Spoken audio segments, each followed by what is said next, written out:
महाराष्ट्र में आज चक्का जाम वाला एक्सपेरिमेंट किया गया। शिरूर और अमलनेर में चक्का जाम की वजह से लोगों को काफी दिक्कतें भी हुई। ये प्लानिंग मराठा आरक्षण की मांग कर रहे मनोज जारंगे ने की थी। महाराष्ट्र पुलिस ने मनोज जारंगे के खिलाफ एफआईआर दर्ज कर ली है और पुलिस बड़े एक्शन की तैयारी में है। मराठा आंदोलन के नाम पर यह सब कुछ तब हो रहा है जब सरकार ने आरक्षण दे दिया है। महाराष्ट्र में अगले कुछ दिन बहुत अहम होने वाले हैं। रायगढ़ किले में शरद पवार की पार्टी का सिंबल लॉन्च होना है। मराठा आंदोलन की आग फिर भड़कना। 48 सीटों के लिए महाराष्ट्र की राजनीति कैसे बहुत तेजी से बदल रही है, इस रिपोर्ट में समझिए।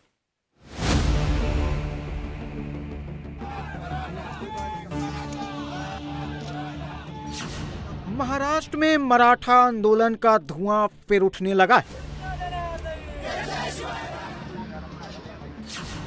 आरक्षण मिल गया तो फिर कौन लगा रहा है आग?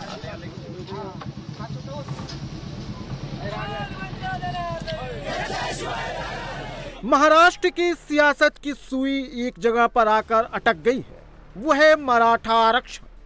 सरकार ने 10% आरक्षण दे भी दिया है, लेकिन फिर भी सियासी बवाल थमने का नाम नहीं ले रहा है। महाराष्ट्र में इस वक्त अलग अलग रीजन के 3 मराठा नेता हैं। पहला अजित पवार जो उप मुख्यमंत्री है, दूसरा एकनाथ शिंदे जो सीएम है और तीसरा शरद पवार जो 4 बार सीएम रह चुके हैं। शिवसेना यूबीटी के अध्यक्ष उद्धव ठाकरे भी मराठी राजनीति करते हैं।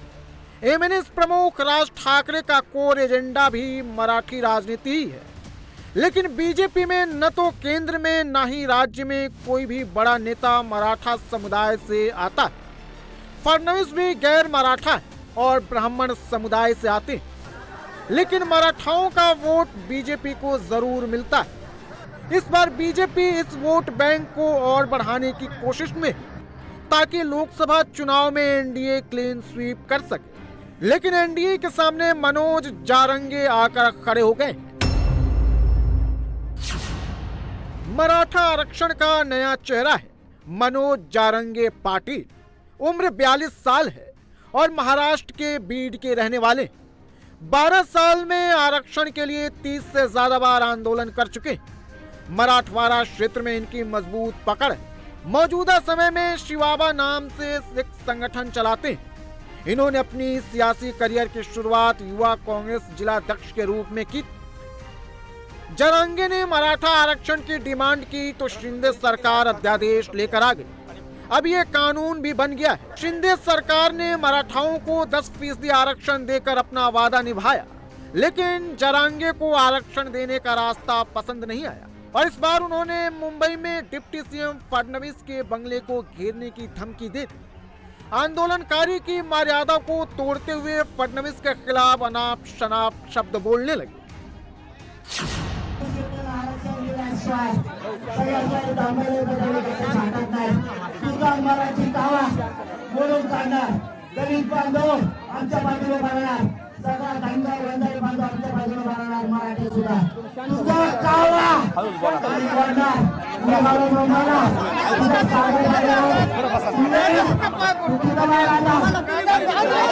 फडणवीस भले ही गैर मराठा है, लेकिन मराठाओं को आरक्षण दिलाने में उनकी अहम भूमिका है। फडणवीस जब सीएम थे तब भी मराठाओं को आरक्षण देने के लिए बिल लेकर आए थे और इस बार भी ओबीसी कोटे को छेड़छाड़ किए बिना मराठा आरक्षण को दिलाने में फडणवीस ने अहम किरदार निभाया है।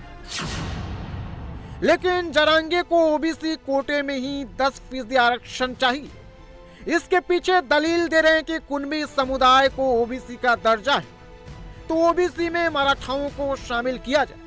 अब ओबीसी का आरक्षण 27% है और अगर इसमें मराठाओं के 10% कोटे को शामिल किया जाता है तो फिर ओबीसी समाज भड़क सकता है। इसलिए फडणवीस ने अलग से 10% आरक्षण देने का प्रावधान किया। लेकिन जारंगे को लगता है कि ये उनके साथ धोखा हुआ है और 2021 की तरह इस बार भी इसे सुप्रीम कोर्ट खारिज कर सकता है। अब बीजेपी पूछ रही है कि आरक्षण मिलने के बाद भी आंदोलन के पीछे का स्क्रिप्ट राइटर कौन है।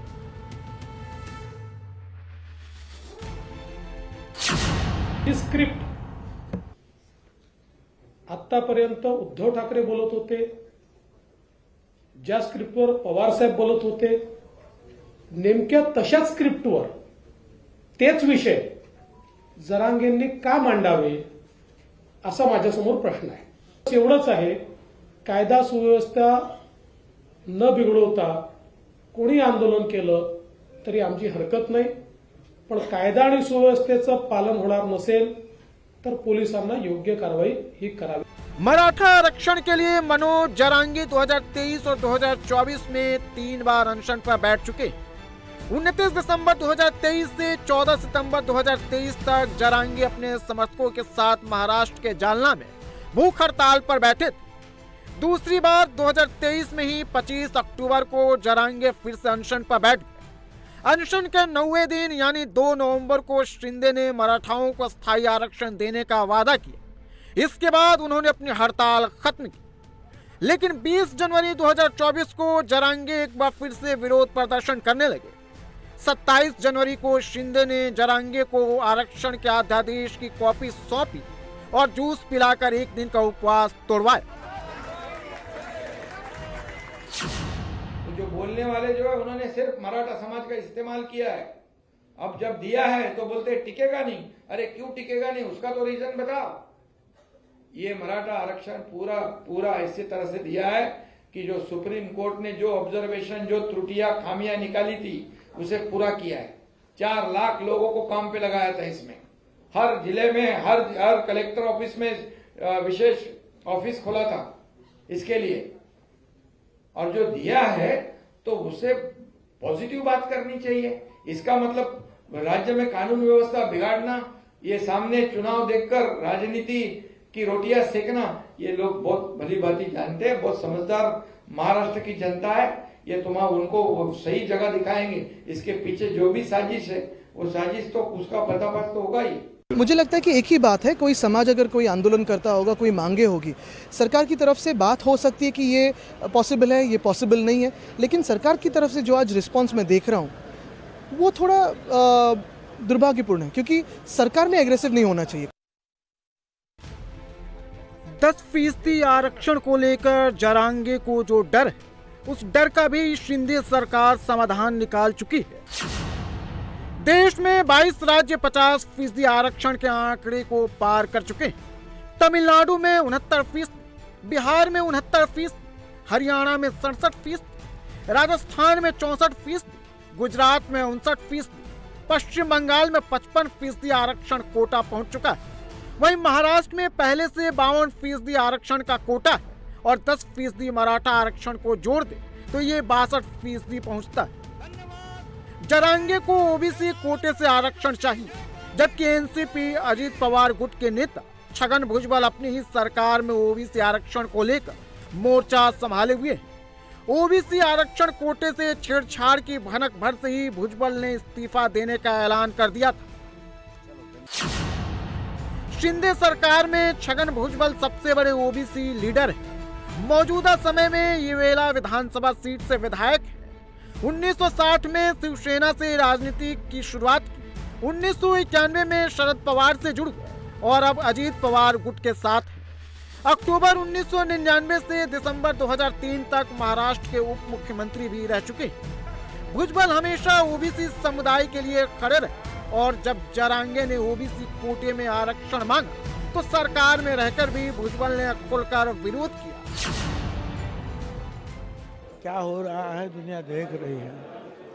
और सब उसको जो मराठा समाज को जो है अलग से जो आरक्षण दिया गया है, फिर ये सारी जो है नौटंकी करने की ज़रूरत नहीं है उसको. फिर भी जो है एक तो समझता नहीं है क्या करना चाहिए उसको. एक तो कुछ अभ्यास नहीं है, कुछ शिक्षा नहीं है, कुछ गलत सलत बोल देता है, गालियाँ बक देता है मुख्यमंत्री को.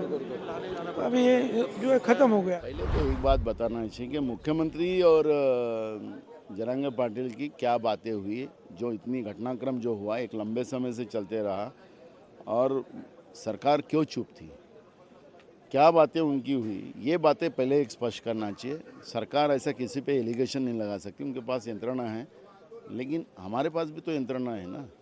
किसने उनको पोजीशन पर बैठाया, क्या हुआ, उनके ऊपर गृह मंत्री ने क्यों सौम्य लाठीचार्ज करने के आदेश दिए थे, ये बात का तो पहले खुलासा होना चाहिए. दूसरे पे आरोप लगाने से पहले ये बात तो स्पष्ट होना चाहिए।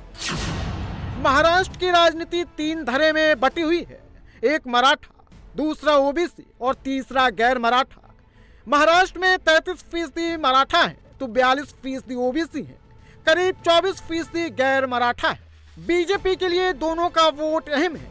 मराठाओं का वोट बीजेपी को कम मिलता है, ओबीसी वोटर्स बीजेपी को दिल खोलकर वोट देते हैं। 2014 में बीजेपी को 24% मराठाओं का वोट मिला था, जबकि 35% के करीब ओबीसी वोट मिला था। 2019 में बीजेपी को 20% मराठाओं ने वोट दिया, वहीं 44% ओबीसी वोट मिला। अब राज्य में मराठवाड़ा क्षेत्र में लोकसभा की 8 सीटें। 2019 में बीड, जालना, नांदेड़ और लातूर सीट पर बीजेपी जीती थी और जरांगे बीड के रहने वाले हैं तो बीड और जालना क्षेत्र पर उनकी मजबूत पकड़ है। 2 सीट पर एकनाथ शिंदे वाली शिवसेना का कब्जा है, 2 सांसद उद्धव ठाकरे गुट के, जबकि 1 सीट पर एआईएमआईएम का कब्जा है। मराठवाड़ा क्षेत्र में विधानसभा की 48 सीटें हैं। 2019 में बीजेपी 18, अविभाजित शिवसेना 12, कांग्रेस 7 और अविभाजित एनसीपी 14 सीटें जीती थी। वैसे पूरे महाराष्ट्र में मराठाओं की पकड़ 22 से ज्यादा लोकसभा और 80 से ज्यादा विधानसभा सीटों पर है। और जरांगे के साइड इफेक्ट को काटने के लिए इस बार बीजेपी भी फुल प्रूफ प्लान तैयार कर चुकी है। बीजेपी ने ऐसा प्लान तैयार किया है कि उसे ओबीसी भी वोट देंगे और मराठा भी। इस पर बीजेपी 3 मराठा नेताओं को लेकर चुनाव लड़ रही है। पहला नांदेड़ में जरांगे के इम्पैक्ट को काटने के लिए अशोक चौहान है, तो एकनाथ शिंदे ठाणे समेत आउटर मुंबई में मोर्चा संभाले हुए। वहीं अजीत पवार पर पुणे से लेकर बारामती तक एनडीए को जिताने की जिम्मेदारी है।